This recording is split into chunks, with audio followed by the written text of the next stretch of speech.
بسم اللہ الرحمن الرحیم۔ السلام علیکم پیارے دوستو، جیسا کہ ہم سبھی جانتے ہیں، اسلام ایک ایسا مذہب ہے جس میں پیغمبروں یعنی نبیوں کا کانسیپٹ سب سے زیادہ اہمیت رکھتا ہے۔ اللہ تعالیٰ نے ہر دور، ہر قوم، ہر زمانے میں اپنے نبی بھیجے تاکہ وہ انسانوں کو ہدایت دے، انہیں برائی سے روکے اور توحید کی طرف بلائے۔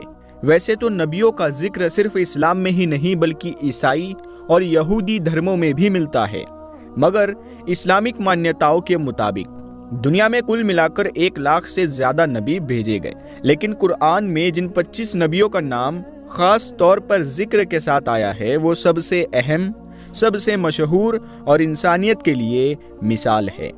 ان 25 نبیوں کے صرف نام ہی نہیں بلکہ ان کے دور، ان کی قوم، ان کا علاقہ اور ان کے ساتھ ہونے والی قوم کی کہانی بھی قرآن اور حدیثوں میں ملتی ہے۔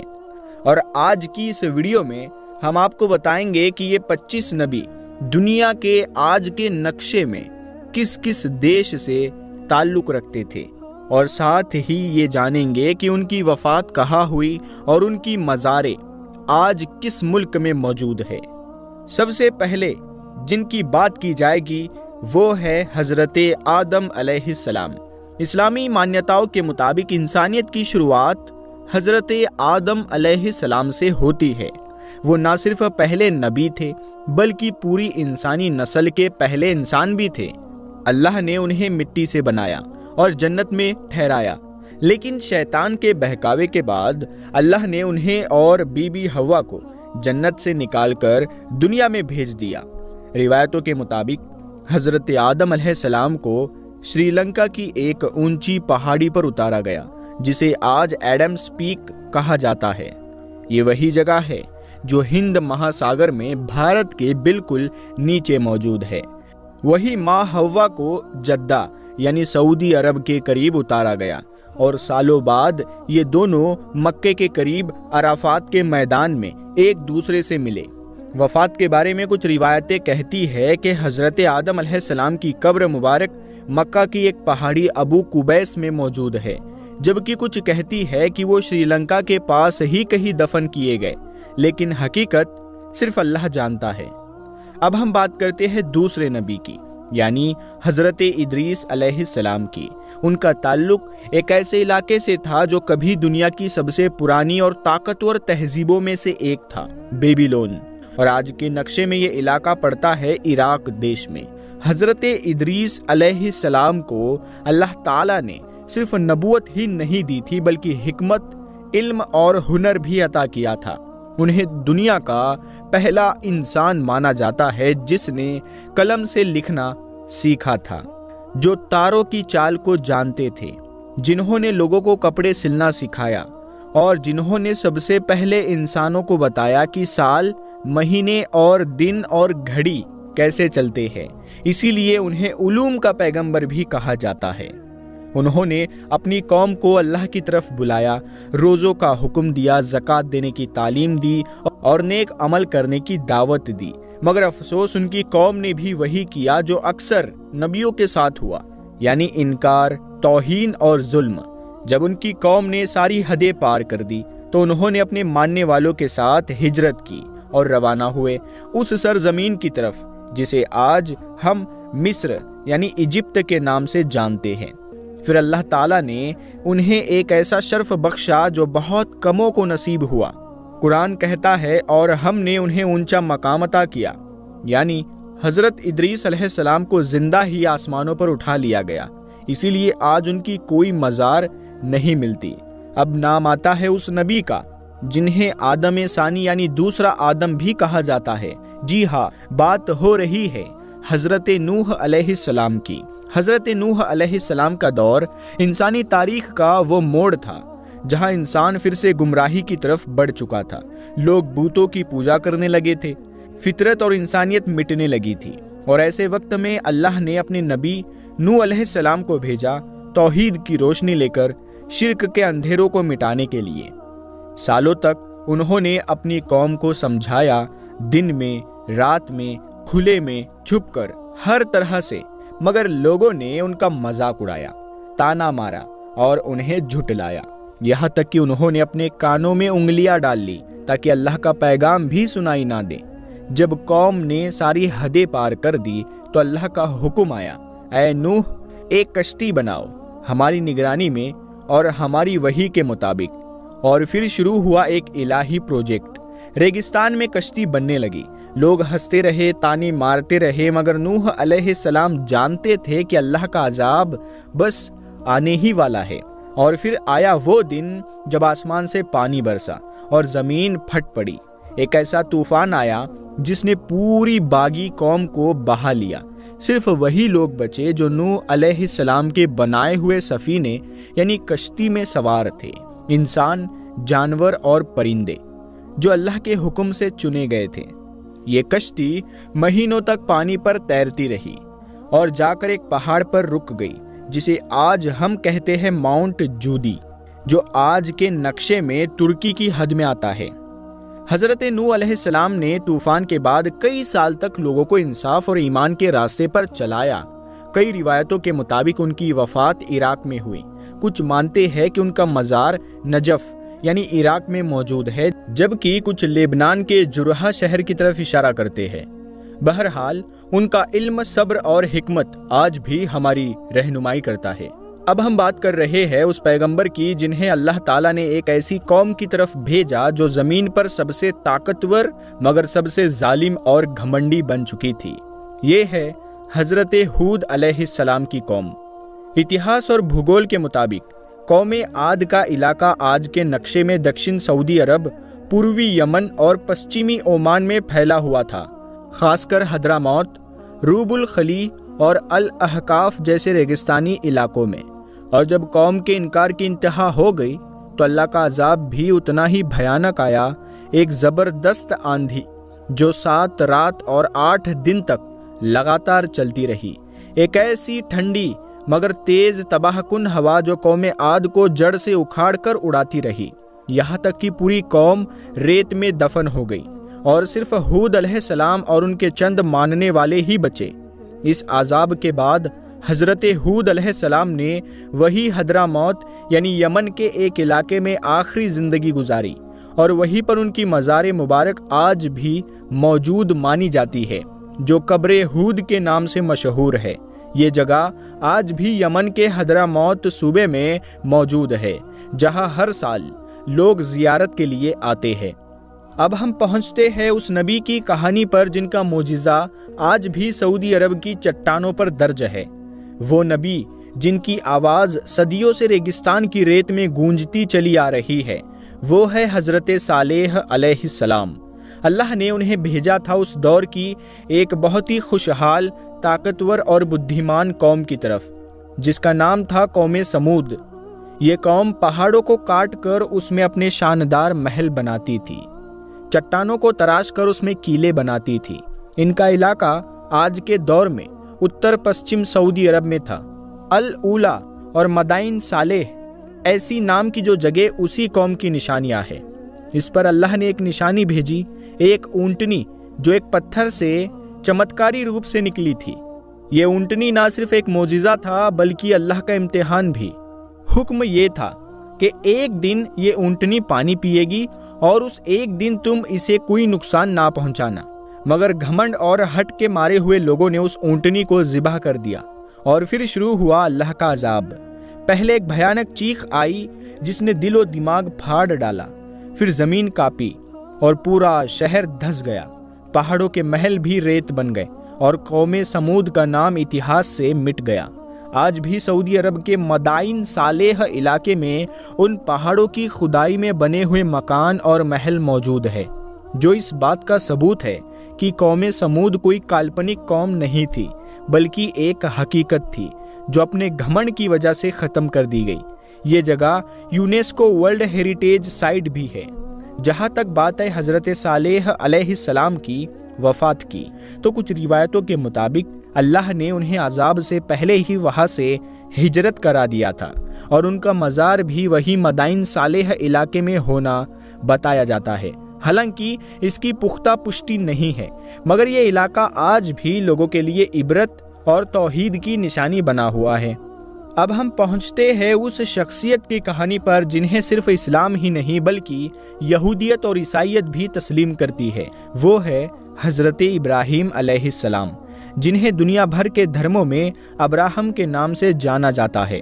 انہیں ابو الانبیاء کہا جاتا ہے، یعنی پیغمبروں کے پتا، کیونکہ ان کی اولاد میں درجنوں نہیں بلکہ سینکڑوں نبی پیدا ہوئے، یہاں تک کہ آخری نبی حضرت محمد صلی اللہ علیہ وآلہ وسلم بھی آپ کی نسل سے تھے۔ چین عراق کے ایک مشہور شہر اور میں، جو آج کے نقشے میں نصیریہ شہر کے قریب ہے، اس دور میں وہاں شرک اور مورتی پوجا کا بول بالا تھا، یہاں تک کہ ان کے اپنے والد آزر بھی ایک بت تراش یعنی مورتی بنانے والے تھے۔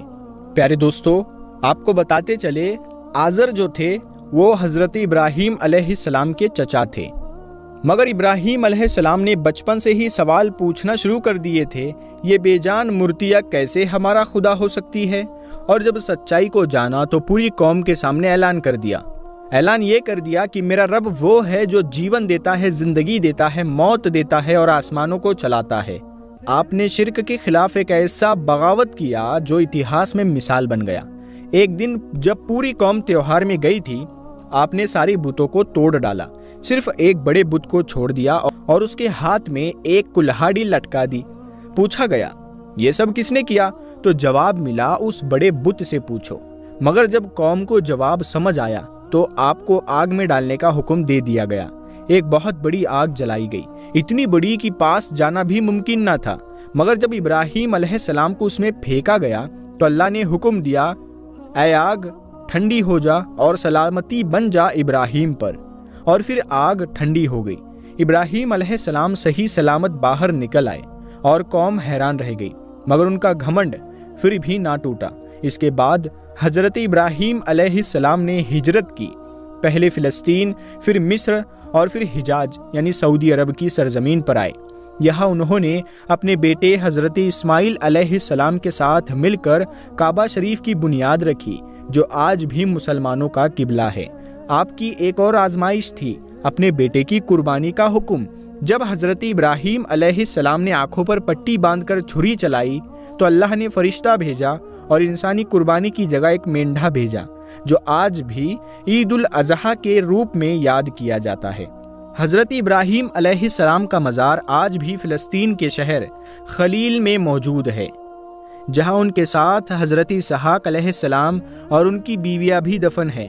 یہ مقام مسجد ابراہیمی کے نام سے مشہور ہے، جو یہودیوں، عیسائیوں اور مسلمانوں تینوں کے لیے مقدس ہے۔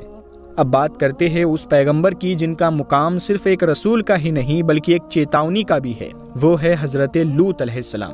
یہ نبی وہ تھے جنہیں خدا نے اس قوم کی طرف بھیجا جس نے انسانی فطرت کے خلاف جا کر ہم جنس پرستی، ہوموسیکسویلٹی جیسے گناہوں کو اپنی پہچان بنا لیا تھا۔